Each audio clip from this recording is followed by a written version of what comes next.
Hi friend, ನಮ್ಮ ಚಾನಲ್ಗೆ ಸ್ವಾಗತ. ನನ್ನ ಅಣ್ಣನ ಮದುವೆ ಅದ್ದೂರಿಯಾಗಿ ಆಗಿತ್ತು. ಆದರೆ ಮೊದಲ ರಾತ್ರಿ ಮಾತ್ರ ತಮ್ಮನ ಜೊತೆ ಮಲಗಿದ್ದು ಹುಡುಗಿ. ಕೇಳೋದಕ್ಕೆ ಎಷ್ಟು ಚೆನ್ನಾಗಿದೆ ಅಲ್ವಾ ಫ್ರೆಂಡ್? ಹೌದು, ಈ ಕತೆ ತುಂಬ ಇಂಟ್ರೆಸ್ಟಿಂಗ್ ಆಗಿದೆ. ಅದಕ್ಕೆ ಮೊದಲು ಇಂಟ್ರೆಸ್ಟಿಂಗ್ ಸಂಭೋಗ ಕಥೆಗಳಿಗಾಗಿ ನೀವು ಈ ವಿಡಿಯೋಗೆ ಒಂದು ಲೈಕ್ ಕೊಟ್ಟು ನಮ್ಮ ಚಾನಲ್ನ ಸಬ್ಸ್ಕ್ರೈಬ್ ಮಾಡಿ.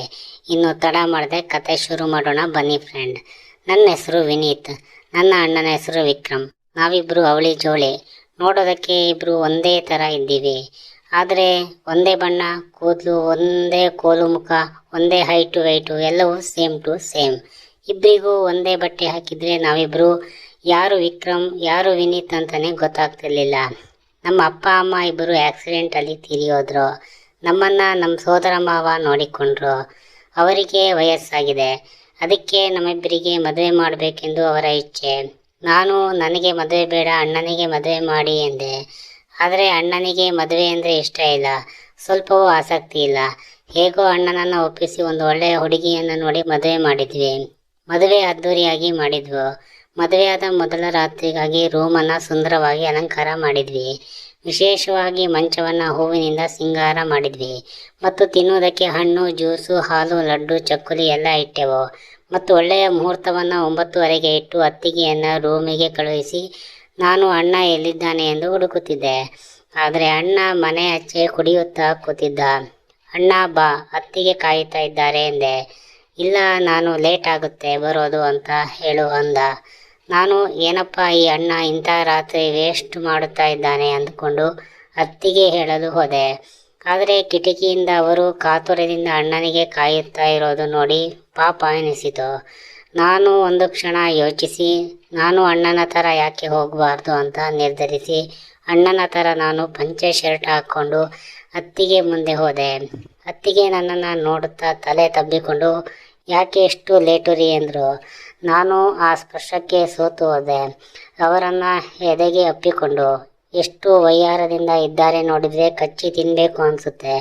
ಇಂಥ ಚಾನ್ಸ್ ನಾನು ಬಿಡಬಾರ್ದು ಎಂದು ನಿರ್ಧರಿಸಿ ಬಾಚಿನ ಇವಾಗ ಇಲ್ಲೇ ಇದ್ದೀನಿ, ಅಲ್ಲ ಲೈಟ್ ಆಫ್ ಮಾಡುವ ಎಂದು ನಮ್ಮ ಪ್ರಣಯ ಮೊದಲ ಮಾಡಿದೆ. ಅಲ್ಲಿ ಇದ್ದ ಹೂವಿನಿಂದ ಅವರಿಗೆ ಸುಲಿದೆ. ಆ ನಿನ್ನ ಮೈ ಹೂವಿನ ಪರಿಮಳದಿಂದ ಕೂಡಿದ ಲಡ್ಡುವಿನಿಂದ ಅವರ ಬಾಯಿಗೆ ಕಚ್ಚಿದೆ. ಅವರ ಆ್ಯಪಲ್ ಮೇಲೆ ಆ್ಯಪಲ್ ಇಟ್ಟೆ. ಇಬ್ಬರಲ್ಲೂ ಆ ರೋಮಾಂಚನ ಕಾತರತೆ ಕೂಡಿ ರೂಮಿನ ಟೆಂಪ್ರೇಚರ್ ಕೂಡ ಜಾಸ್ತಿ ಆಯಿತು. ಅವರ ಒಡವೆ ಎಲ್ಲ ತೆಗೆದ ಮೇಲೆ ಅವರ ಬಟ್ಟೆ ಒಂದೊಂದಾಗಿ ಬಿಚ್ಚಿದೆ. ಅವರ ಹುಕ್ಕಳ ಬಳಿ ಕಪ್ಪು ಮಚ್ಚೆ ಇತ್ತು. ಅದನ್ನು ಚುಂಬಿಸಿ ಅವರನ್ನು ಉದ್ರೇಕಿಸಿದೆ. ಅವರು ತಾಳಲಾರದೆ ಆ ಬನ್ನಿ ಒಳಗೆ ಹಾಕಿ ಎಂದರು. ನಾನು ನಿಧಾನಕ್ಕೆ ಅವರ ಸುರಂಗಕ್ಕೆ ಪ್ರವೇಶಿಸಿದೆ. ಬೆಚ್ಚನೆಯ ಅನುಭವವೇ ಸ್ವರ್ಗವೇ ಅನುಭವಿಸಿ ಇದ್ದಂತೆ ಹಿಂದೆ ಮುಂದೆ ಮಾಡುತ್ತಾ ರಸ ಸುರಿಸಿದೆ. ನಮ್ಮ ಮೊದಲ ಆಟದ ನಂತರ ಸ್ವಲ್ಪ ರೆಸ್ಟ್ ಆದ ಮೇಲೆ ಜ್ಯೂಸ್ ಕೊಟ್ಟು ಇನ್ನೊಂದು ಸ್ಥಳಕ್ಕೆ ರೆಡಿ ಮಾಡಿದೆ. ಅವರು ಕೂಡ ಸುಸ್ತಾಗಿ ಸಾಕು ಎನ್ನುತ್ತಿದ್ದರು. ನಾನು ಇವತ್ತು ನಾವಿಬ್ಬರು ಹೀಗೆ ಸುಸ್ತಾಗಬೇಕು ಡಿಯರ್ ಎಂದು ಇನ್ನೊಂದು ಸಲ ಮಾಡಿದೆ.